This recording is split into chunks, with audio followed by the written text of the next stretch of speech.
Problem.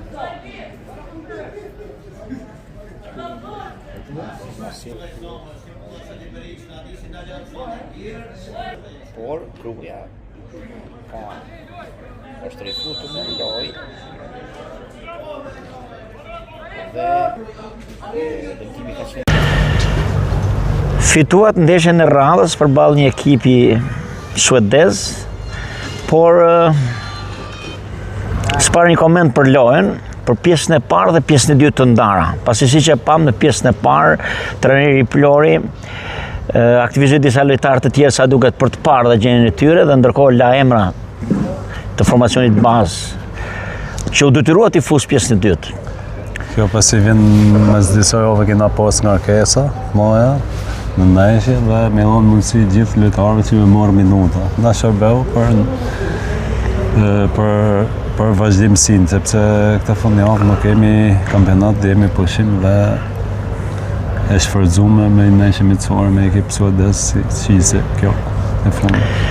Ndërkohë pësuat gol dhe u dash shumë volum loje, u dash shumë ngarkesë për të barazuar dhe pastaj për të fituar. Nuk ka se luajt me këtë në pjesë parë, kishim shanse, por nuk i shfrytzuam si duhet. Në pjesë dytë i shfrytzuam më mirë se pjesë parë. Për te modestisë Raboshta, unë do të thoja që pjesa e parë lojtarët, disa prej lojtarëve nuk ishin ashtu siç duhet ishin në fakt, ose si që imi mësuar të ju shohim ju në zonë, ju Akansasen, lojtarët me sulmuesit me grind, pra lojtarët e ri shpërdoruan, pse jo, pati një rast mjaft të pastër, Biba brenda zonës, një tjetër rast 2-3 lojtarë humbën, sa duket. Siç e thashë më përpara, vjen prej mungesë minutave, pasi s'kan shumë minuta në kamp. Dhe si para 2 javëve që luajmë me atë ekipin suedez tjetër, si këtë javë, ka shërbysëm që lojtarët që s'kan pas mundësi të marrin ato minutat e tyre. Ekipi kundërshtar mund duk sikur po mase mund tjetë dhe kjo që thatë ju, mund duk muj përgatitur nga ana fizike dhe në luftën me topin e parë, në shumë raste mund duk sikur triumfuan ata. Kjo vjen si pasojë ndoshta në vlerësimit në ana jonë, në mos vlerësimit 100% ndeshjes, pasi kemi orë, s'ka tradit që kemi orë nga ndeshje, ndërsa ekipi kundërshtar është në fazë përgatitore dhe është më rrat ngarkesën fizike tashi, kurse ekipi jonë tashi jemi afër mbylljes kampionatit dhe ngarkesa fizike vjen duke uranë. Pasi nga ndeshje ka gjithmonë lodhet e veta, jo çdo ndeshje është njësoj.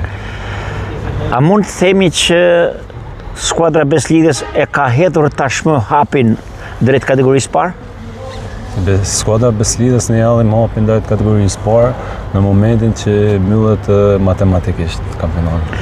Pra na duhen matematikisht edhe 2 fitore, pra 6 pikë. Na duhen 9 pikë. 9 pikë. Pra ti je më i pamshirshëm se sa duhen që të mos ndalet. Minimumi 7 pikë jemi automatikisht në kategorinë e parë. Ju jeni në garë, pra është e bukur kjo kampionati i kategorisë dytë, pasi gara për golshnusin është brenda skuadrës Beslidhes. Ju dhe Akansase. S'ka problem dalin në Akansase. Rëndësikot që dolin. E rëndësishme për Raboshën është një 9 pikët në 3 ndeshjet. Kjo është një apel.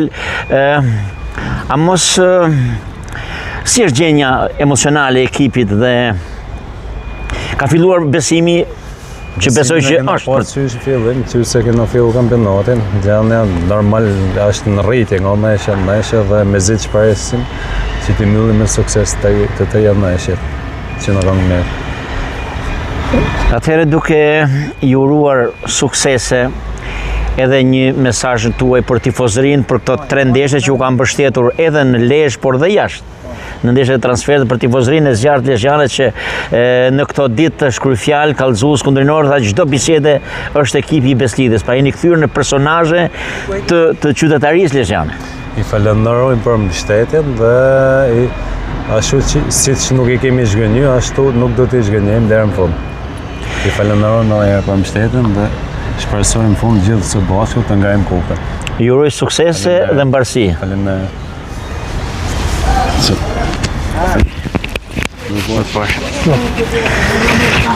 Morëm këtë intervistë sulmuesit dhe përshëndetit kryesor të skuadrës Beslidhjes Jasmin Raboshta, një sulmues me grinj lojtar që bën diferencën natyrisht pavarësisht modestisë së tij, bën diferencën, i cili më bëri përshtypje tek sa nëse të gjithë ne kemi thënë që matematikisht na duan të paktën 6 pikë. Pra 2 fitore dhe 1 barazim, ai shkoi më tej. Pra shkoi duke thënë që na duan 3 fitore. Pra Raboshta është i pamshirshëm në egon e tij dhe misionin e tij. Ky grup lojtarësh me eksperiencë, do të thoja unë si Raboshta, Kansase, Karhaçi, Bega, Hila, e plot të tjerë janë vërtet për të përgëzuar pasi po përmbyllin sipas meje gjithmonë dhe opinioni dhe e vërteta kështu është, sepse ka punuar për gjatë gjithë vitit skuadra Beslidhjes për të arritur këtë triumf, këtë fitore do të thoja unë të kthim të skuadrës në kategorinë e parë që i mungon prej vitesh dhe kjo gjë është bërë mundur fal për kujdesjes dhe ndryshimit të strategjisë, do të thoja, të drejtuesve të skuadrës me në krye presidentin Fushaj, që në bashkëpunim me Bashkinë Lezhë, fillimisht përzgjodhen stafin, trajnerin Plori, një trajner me eksperiencë në sipërmarrje të tilla, pastaj bën një merkato që do ta kishte zilit çdo lloj ekipi, jo vetëm në kategorinë e dytë, por në çdo ligë, edhe në ligat profesioniste të kampionatit shqiptar, teksa dhe evidentojmë faktin që skuadra e Beslidhjes është e vetmja skuadër që nuk ka humbur në edicionin futbollistik të këtij viti. Nuk ka humbur deri tani. Është ekipi i vetëm ndoshta dhe është për të shkruar në historinë e kampionateve shqiptare, ekipi që deri në këto momente dhe unë shpresoj dhe besoj duke u nisur edhe tek optimizmi i Raboshtës, por dhe optimizmi i skuadrës së drejtuesve teknik, por dhe të drejtuesve presidentës së ekipit, do ta mbyllim me të histori, pra do ta mbyllim pasi për mua dalja në kategorinë e parë tash është thjesht një formalitet. Por uroj dhe shpresoj që të jemi edhe ekipi që ta mbyllim pa humbur, ndërkohë që kemi një diferencë golash pozitiv rreth 40 e sa gola, pra mbaj mend se ekipi i Beslidhjes ka psuar vetëm 4 ose 5 gola deri në këtë moment. Për të shfrytzuar këtë pushim të kampionatit që në optikën time nuk është se tingëllon shumë logjike fakti që pezullohet kampionati në kategorinë e tretë, në kategorinë e dytë si jemi ne, ndërkohë që nuk kemi parë dhe në dijenin time nuk ka që kemi lojtarë që luan me kombëtarën, që luan në kategorinë e dytë apo të tretë që bllokohen kampionatet, po kjo është çështje e Federatës Shqiptare të Futbollit, por është ndërkohë që kampionati po vjen rrjedhën ka ndërprerje, ndoshta se dakord për kategorinë superiore, pasi disa lojtarë janë thirrur në kombëtare, por kategoritë ligat e ulta nuk ka shumë pavarësisht kësaj, skuadra e Beslidhjes fal drejtimit ambicioz që ka, nuk e ka lënë pushim lojtarët, pra ka gjetur mënyra për t'i agrevuar, për t'i majtur në tensionin e ngarkesës së ndeshjeve.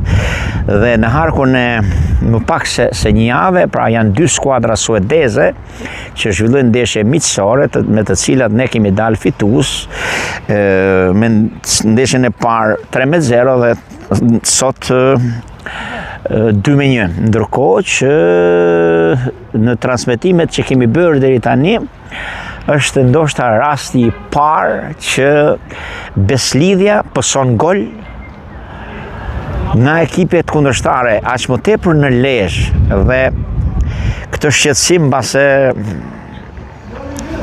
e thash edhe gjatë transmetimit, sepse kisha parasysh faktin që nuk ka humbur ekipi i Beslidhjes deri në këtë moment. Natyrisht futbolli ka edhe humbjen, ka edhe fitoren, ka edhe gëzimin dhe në thonjza hidhërimin për humbjen, por gjithsesi